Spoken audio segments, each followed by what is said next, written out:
जो लोग दंभ भरते हैं कि भारत में 1000 साल मुसलमानों ने इस्लामिक शासन रहा, वो जरा बताएं तो कौन सा बादशाह इस्लामिक था?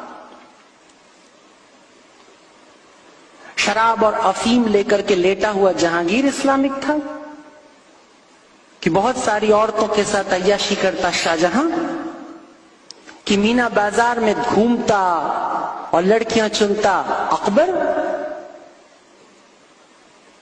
कि बाबर, जिसका एक हसीन बॉयफ्रेंड भी था? भारत के संविधान में भी आजादी है 377 की, लेकिन इस्लाम में नहीं थी। कि खिलजी, पद्मावती पे उसका मोह तो झूठा है, असल मोह तो उसके खास गुलाम पर रहा। कौन था?